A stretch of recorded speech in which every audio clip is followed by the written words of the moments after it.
America के generals डरे हुए हैं। वो डोनाल्ड ट्रंप को यह बता रहे हैं कि आपको यहां से सेफ एग्जिट लेना होगा, क्योंकि ईरान युद्ध का कोई अंत नहीं है। जब तक ईरान ना चाहे युद्ध खत्म नहीं हो सकता। याद कीजिए 28 फरवरी 2026 की वो तारीख जब अमेरिका और इजराइल ने मिलकर तेहरान के आसमान को धुएं से भर दिया और जमीन बारूद से फट पड़ी। हमले के पहले 24 घंटे में ही ईरान के सर्वोच्च नेता आयतुल्ला अली खामेनेई समेत ईरान की पूरी टॉप लीडरशिप मारी गई। वॉशिंगटन से लेकर तेल अवीव तक जश्न का माहौल था। दावा किया गया कि 48 घंटे में जंग खत्म हो जाएगी और ईरान घुटनों पर होगा। दुनिया भी यही समझ रही थी कि आयतुल्ला अली खामेनेई के जाने के बाद ईरान जैसा देश एक सुपर पावर का मुकाबला कहां तक कर पाएगा। लेकिन अब हकीकत यह है कि जंग को 6 महीने होने वाले हैं। ईरान पूरी ताकत के साथ अमेरिका के हर वार पर करारा पलटवार करता आया। हालात ये हैं कि अब अमेरिका के जनरल्स डोनाल्ड ट्रंप को यह सलाह दे रहे हैं कि आप इस जंग को खत्म कर दीजिए। ट्रंप के जनरल्स खौफ से भरे हुए हैं। ट्रंप को समझा रहे हैं कि इस इलाके से निकलने में भलाई है, नहीं तो हथियारों के भंडार तो खाली हो ही चुके हैं, बची खुची इज्जत भी खाक में मिल जाएगी। ट्रंप के जनरल उन्हें ईरान की क्षमताओं की याद दिला रहे हैं। ट्रंप चाहते हैं कि ईरान पर ताबड़तोड़ एयर अटैक कर उसे तबाह कर दिया जाए, लेकिन उनके जनरल बता रहे हैं कि एयर अटैक्स की अपनी लिमिट्स हैं। इससे ईरान को घुटनों पर लाना मुमकिन नहीं है, क्योंकि ईरान के हथियार किसी आम बंकर में नहीं रखे हुए हैं। ईरान ने अपने हथियार 300-500 फीट ग्रेनाइट के चट्टानों को काट कर बनाए गए सुरंगों के अंदर रखे हैं, जहां अमेरिका का बंकर बस्टर सुपर पावर बम GBU-57 भी नहीं पहुंच सकता। राष्ट्रपति ट्रंप इजराइल की जिद और सऊदी अरब की चेतावनी के बीच फंसे हुए हैं। इतना ही नहीं, इस जंग में अमेरिका की इकोनॉमी भी कांप रही है। यही वजह है कि जहां जंग में ईरान पूरी तरीके से डटा हुआ है, वहीं अमेरिका अब इस जंग से एग्जिट प्लान ढूंढ रहा है। हालांकि राष्ट्रपति ट्रंप अब भी जनता के सामने यह दावा कर रहे हैं कि अमेरिका एयर पावर के दम पर ईरान को घुटनों पर ला देगा, लेकिन पेंटागन के अंदर से बेहद चौंकाने वाली और असहज कर देने वाली आवाजें सामने आ रही हैं। जब हमने CNN की एक्सक्लूसिव रिपोर्ट को पढ़ा तो कुछ जानकारियां सामने आई। इस रिपोर्ट के मुताबिक अमेरिकी सेना के सबसे वरिष्ठ अधिकारी और जॉइंट चीफ ऑफ स्टाफ के चेयरमैन जनरल डैन केन ने ट्रंप प्रशासन को क्लियर वार्निंग दे दी है। जनरल केन बंद कमरों में CIA डायरेक्टर जॉन रैटक्लिफ, विदेश मंत्री मार्को रूबियो, उपराष्ट्रपति JD वांस के साथ लगातार मीटिंग्स कर रहे हैं। उनका मैसेज क्लियर है, यह जंग उस दिशा में बिल्कुल नहीं जा रही जैसा कि अमेरिका ने सोचा था। जनरल केन अब इस जंग से बिना इज्जत गंवाए बाहर निकलने और ऑफ रैंप हो जाने की कोशिश कर रहे हैं। अमेरिकी सैन्य नेतृत्व का मानना है कि केवल आसमान से बम बरसाकर ईरान की राजनीतिक व्यवस्था या उसके अंडरग्राउंड मिसाइल नेटवर्क को खत्म नहीं किया जा सकता। जनरल केन का मानना है कि एयर पावर की अपनी सीमाएं होती हैं। पेंटागन का गणित साफ है, आगे बढ़ने का मतलब है बहुत भारी नुकसान, और पीछे हटने का मतलब है ट्रंप की राजनीतिक साख और अमेरिका की सुपर पावर की हैसियत दोनों पर बट्टा लगाना। आखिर ट्रंप के जनरल ऐसा क्यों मान रहे हैं कि ईरान के खिलाफ एयर अटैक्स काफी नहीं है? इसके पीछे ईरान की बड़ी मिसाइल सिटी और उसके सस्ते हथियार हैं, जो अमेरिका के हर हमले पर भारी पड़े हैं और आज तक अमेरिका को आर्थिक चोट पहुंचाते आए हैं। ईरान पर क्यों नाकाम रहे हैं एयर स्ट्राइक्स, इसको समझने की आवश्यकता है। कहते हैं ईरान की अंडरग्राउंड मिसाइल सिटी बहुत मजबूत है। जाग्रोस पहाड़ों के नीचे एक बहुत बड़ा विशाल सुरंग नेटवर्क है, जिसकी गहराई जमीन से तकरीबन 500 मीटर नीचे भी हो सकती है, जहां बंकर बस्टर बम भी कुछ नहीं कर सकता। यह अंडरग्राउंड नेटवर्क की ताकत है। टेक सपोर्ट से लैस मिसाइल शहर ऑटोमेटिक क्रेन और रेल सिस्टम से जुड़ा हुआ है, जो पहाड़ों की ढलान से सीधे गुप्त मिसाइल लॉन्च तक जाता है। यहां स्वतंत्र बिजली, ईंधन और एयर फिल्टर सिस्टम मौजूद है। कौन कौन से मिसाइल और ड्रोन यहां सुरक्षित हैं? शहाब 3 और कद्र, जिसकी मारक क्षमता 2000 किलोमीटर तक है, खैबार शिकन और फतेह, ये हाइपरसोनिक मिसाइल है, शाहेद और अबाबील, जो घातक सुसाइड ड्रोन्स हैं। रणनीतिक बढ़त यह है कि ईरान का सेकंड स्ट्राइक प्लान भी रेडी रहता है। पहले हमला झेलकर भी तुरंत पलटवार करने की ताकत रखते हैं। अमेरिका इजराइल की हवाई बढ़त बेअसर साबित होती है। हमलावर देशों के लिए लंबी और महंगी जंग साबित होती है। पारंपरिक हवाई हमलों का असर बेहद सीमित होता है और लंबी जंग में उलझाने की ताकत ईरान को इस एरिया में बढ़ा देती है।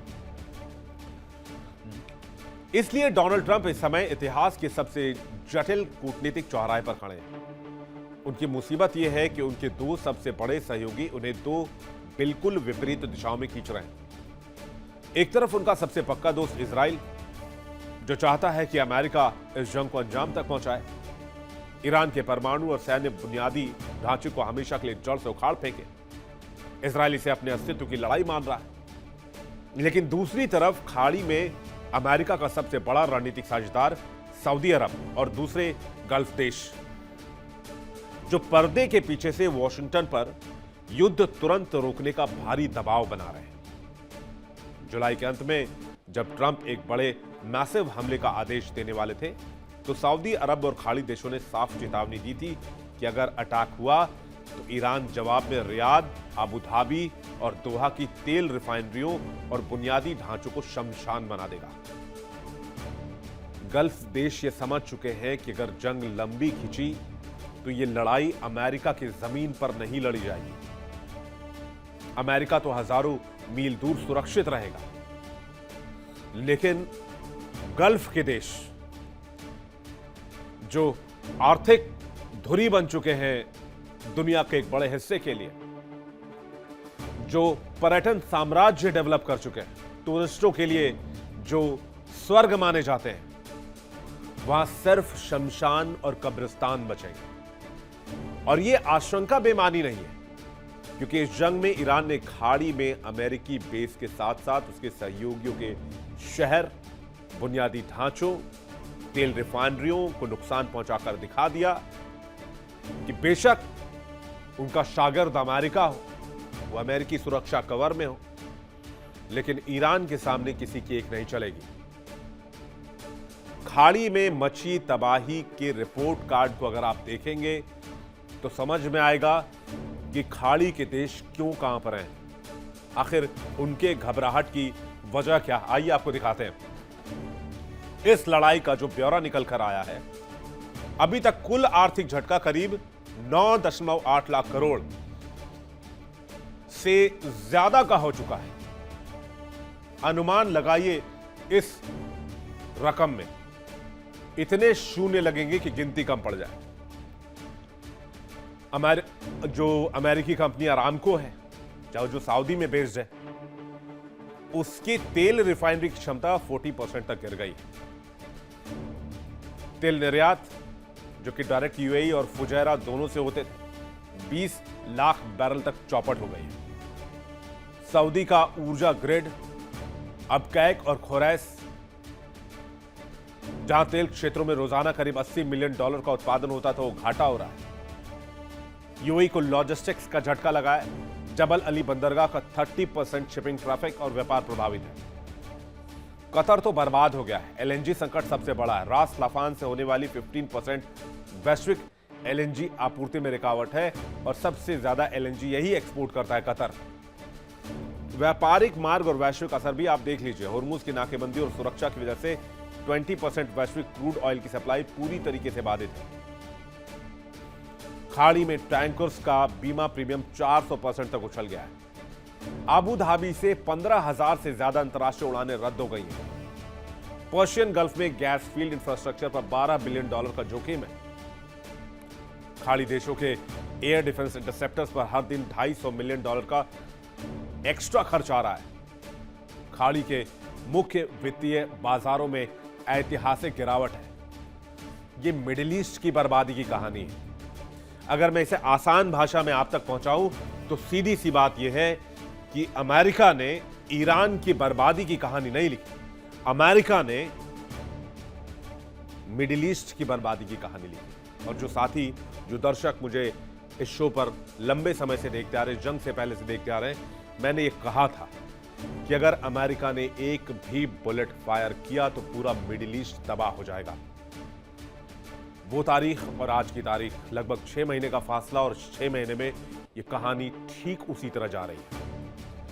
व्हाइट हाउस भले ही मीडिया के सामने नुकसान के आंकड़ों को दबाने की कोशिश करे, लेकिन 6 महीने की इस लंबी खिंचती जंग ने अमेरिकी रक्षा बजट और सैनिक क्षमताओं की न सिर्फ कमर तोड़ी है, बल्कि पूरी दुनिया के सामने कलई खोलकर रखती है। अमेरिका जैसे सैन्य ताकत के पास न कोई रणनीति है, न कोई नीति है। अमेरिकी इतिहास में किसी भी मिडिल ईस्ट संघर्ष में इतने कम समय में इतना ज्यादा नुकसान नहीं हुआ। अमेरिकी वायुसेना, नौसेना ने ईरान के सस्ते ड्रोन और मिसाइल को गिराने के लिए अपने सबसे अत्याधुनिक महंगे SM-3 थार्ड और पैट्रियट मिसाइलों का बड़ा स्टॉक फूंक दिया। हालात यह है कि पेंटागन के पास खुद अपनी सुरक्षा के लिए इंटरसेप्टर्स की किल्लत, इसके अलावा ईरान के असिमेट्रिक हमले और क्रूज मिसाइलों ने खाड़ी में मौजूद अमेरिकी एयरबेस और युद्धपोतों को भारी नुकसान पहुंचाया। डॉलर में मापा जाए तो अमेरिका को अब तक अरबों डॉलर का सीधा झटका लग चुका है। यही वजह है कि पेंटागन के वित्त विशेषज्ञ अब राष्ट्रपति ट्रंप को आगाह कर रहे हैं कि यह युद्ध अमेरिका को आर्थिक तौर पर पंगु बना रहा है। अमेरिका का सैन्य और वित्तीय नुकसान कितना है, जंग में वॉशिंगटन को कितना बड़ा झटका है। आर्थिक लागत $85 बिलियन की लग चुकी है, लगभग 7 लाख करोड़ रुपए से अधिक सुहा हो चुके हैं। हथियारों का संकट, क्योंकि थार्ड और SM-3 इंटरसेप्टर 60% का स्टॉक खत्म हो चुका है। फाइटर जेट्स का नुकसान, 12 से अत्याधुनिक F-35 F-15 नष्ट हुए हैं। हजारों डॉलर के ईरानी ड्रोन को गिराने में $40 लाख का खर्च किया गया है। तबाह हुए खाड़ी में अमेरिकी ठिकाने में अगर आप देखें तो अल-उदैद एयरबेस है, रडार सिस्टम और रनवे को भारी नुकसान। अल धफरा में ईंधन डिपो और हैंगर ईरानी मिसाइलों की चपेट में आए। 5th फ्लीट बहरीन का आप देख लीजिए, जो कि नौसैनिक ठिकाना है सबसे बड़ा अमेरिका का, वहां लगातार हमले हुए हैं, जिससे वहां पर परिचालन ठप हो गया है। इराक, सीरिया भी चले जाए, 150 से ज्यादा छोटे बड़े रॉकेट हमले में सैन्य इंफ्रास्ट्रक्चर तबाह हो गया है। और यही वजह है कि अमेरिका ने कतर से न सिर्फ सैनिकों की संख्या घटाई, बल्कि अमेरिका ने सीरिया से और इराक से, खासकर इराक से अपने सैनिकों की वापसी की घोषणा भी कर दी। ये सब यूं ही नहीं है, और अब अमेरिका के जनरल्स कह रहे हैं कि ये युद्ध खत्म कर देने में ही अमेरिका की भलाई है। अमेरिका और ईरान की लड़ाई में सिर्फ अमेरिका नहीं पिस रहा। अगर सिक्का पलट कर देखें तो ईरान के लिए 6 महीने किसी नर्क से कम नहीं रहे। अमेरिका और इजराइल की संयुक्त मारक क्षमता ने ईरान के आम नागरिकों, उसकी अर्थव्यवस्था और उसकी सेना को गहरे जख्म दिए। हजारों की संख्या में ईरानी नागरिक मारे गए, सैकड़ों संख्या में सैनिक मारे गए।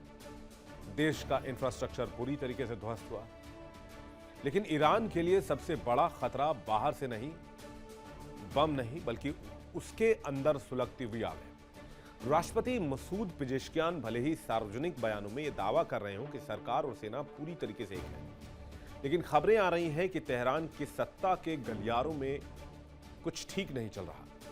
एक तरफ IRGC के कमांडर्स हैं जो अंतिम सांस तक जंग चाहते हैं, आयतुल्ला अली खामनेई का बदला चाहते हैं, लेकिन दूसरी तरफ राष्ट्रपति पेजेश्कियान और उदारवादी धड़ा है जो जानते हैं कि अगर जंग नहीं रुकी तो ईरान के आम लोग मारे जाएंगे, ईरान की इकोनॉमी कोलैप्स होगी, ईरान का इंफ्रास्ट्रक्चर टूटेगा, देश में महंगाई आसमान छू रही है और कई प्रांतों से सरकार विरोधी प्रदर्शन और गृहयुद्ध जैसी खबरें भी आने लग जाएंगी। ईरान को मानवीय और आर्थिक नुकसान जंग का जो रिपोर्ट कार्ड है वो क्या कहता है? आंकड़े ये बताते हैं कि हताहतों की संख्या 18,000 से अधिक है, जिसमें आम लोग और सैनिक दोनों शामिल हैं। घायलों का आंकड़ा 45,000 से अधिक है। आर्थिक बदहाली की बात करें तो ईरानी रियाल रिकॉर्ड निचले स्तर पर है। मुद्रास्फीति 70% की रेंज को पार कर चुका है। तेल रिफाइनरी, बिजली ग्रिड, पुलों को बड़ा नुकसान हुआ है। IRGC और पेजेश्कियान दो अलग अलग खेमे बनते जा रहे हैं। पेजेश्कियान का बचाव यह है कि कोई फूट नहीं है। सफाई की दरकार क्यों है, सवाल यह है। जनता का आक्रोश है। भोजन, पानी और बिजली के संकट की वजह से लोगों में गुस्सा बढ़ रहा है। इन सब के बावजूद ईरान इंटैक्ट है सिर्फ एक मुद्दे पर। वो मुद्दा क्या है? वो मुद्दा अमेरिका है, क्योंकि अमेरिका ईरान का सबसे बड़ा दुश्मन है। महंगाई, बिजली, पानी, मुद्रास्फीति, इंफ्रास्ट्रक्चर, अर्थव्यवस्था, सबको एक साइड रख दीजिए और दूसरी साइड अमेरिका। और यही वजह है ईरान की इसी एकता की ताकत की वजह से अमेरिका इस जंग से निकलना चाहता है। असल में युद्ध विज्ञान का एक बहुत बुनियादी नियम है। आप आसमान से तबाही मचा सकते हैं, लेकिन जमीन पर कब्जा किए बिना किसी देश को हरा नहीं सकते। अमेरिका और इजराइल के सैन्य रणनीतिकार आज इसी ऐतिहासिक सत्य के सामने असहाय खड़े हैं। ईरान का भूगोल किसी भी हमलावर देश के लिए एक प्राकृतिक दुस्वप्न जैसा है। ईरान चारों तरफ से ऊंचे पहाड़ों, पीहड़, रेगिस्तानों और संकीर्ण घाटियों से घिरा हुआ है। उसके सबसे महत्वपूर्ण सैन्य ठिकाने, परमाणु केंद्र और मिसाइल शहर इन्हीं पहाड़ों के पेट में समाये हुए हैं। केवल हवाई हमलों से इन ठिकानों को कभी पूरी तरीके से खत्म नहीं किया जा सकता। अगर अमेरिका को ईरान में पूर्ण विजय चाहिए तो उसे अपने सैनिकों को ईरान की धरती पर उतारना होगा, यानी कि ग्राउंड इन्वेजन। आप इसे बूट्स ऑन ग्राउंड भी कह सकते हैं। लेकिन पेंटागन जानता है कि ईरान में कदम रखने का मतलब होगा वियतनाम और इराक से भी 10 गुना ज्यादा तबाही। हजारों अमेरिकी सैनिकों की लाशें बॉडी बैग्स में वॉशिंगटन जाएंगी, जिसे अमेरिकी जनता कभी स्वीकार नहीं करेगी और इसके लिए राष्ट्रपति ट्रंप को कभी माफ नहीं किया जाएगा। और यही वो सामरिक मजबूरी है जिसने अमेरिका के हाथ बांधे हुए हैं, और इसलिए ट्रंप के जनरल भी डरे हुए हैं। किस तरह से यह मिशन नामुमकिन है, जरा ये देखिए आप। ये जो भौगोलिक अपॉर्चुनिटी है ईरान की, या फिर इसे आप माइलेज भी कह सकते हैं, जाग्रोस पर्वत श्रृंखला ईरान की सबसे अभेद्य ढाल है, जहां 500 मीटर गहरे बंकर बनाए हुए हैं, मिसाइल सिटीज बनाए हुए हैं, मोबाइल लॉन्चर्स बनाए हुए हैं।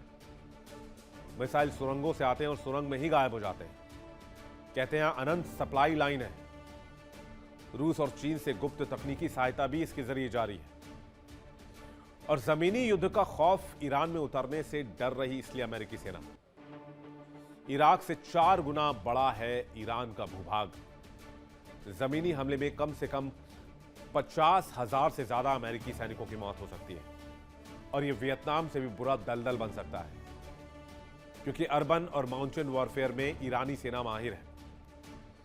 यानी एक बात तो पूरी तरीके से साफ हो चुकी है कि आधुनिक युद्ध केवल इस बात से नहीं जीत सकते कि आपके पास फाइटर जेट कितने हैं, आपके पास कितने महंगे बम हैं, आपके पास तकनीक क्या है। 28 फरवरी को दुनिया को लगा था कि हवाई बमबारी से एक देश का वजूद मिटाया जा सकता है, वहां के रेजीम को अपने कब्जे में किया जा सकता है।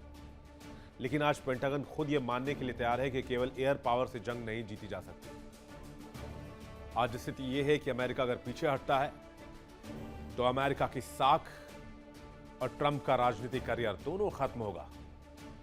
और अगर अमेरिका जमीनी ऑपरेशन करता है तो उसे अपने हजारों सैनिकों की लाश और एक अंतहीन दलदल का सामना करना पड़ेगा।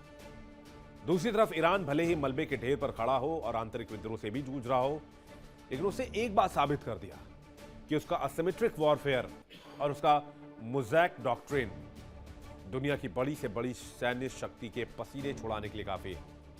अब सवाल ये, क्या अमेरिका होर्मुज स्ट्रेट को खुलवाकर कोई ऑफ रैम्प ढूंढ पाएगा, या ये जंग पूरे मिडिल ईस्ट को एक ऐसे महाविनाश में धकेलेगा जहां से वापसी का कोई रास्ता नहीं बचेगा। अब अमेरिका मिडिल ईस्ट में जंग लेकर तो आया, लेकिन अमेरिका ने मिडिल ईस्ट में एक नए चिन्ह को खड़ा कर दिया है। ईरान की बढ़ती ताकत से क्यों खौफ में आ चुके हैं सुन्नी देश या फिर गल्फ कंट्रीज, और क्या नई रणनीति तैयार कर रहे हैं ईरान के खिलाफ। देखिए इंडिया डेली 24/7 अब आपके स्मार्ट टीवी पर। इंडिया डेली मौजूद है सभी डिजिटल प्लेटफॉर्म पर लाइव और लगातार। इंडिया डेली 24/7 हर दिन राष्ट्र को समर्पित।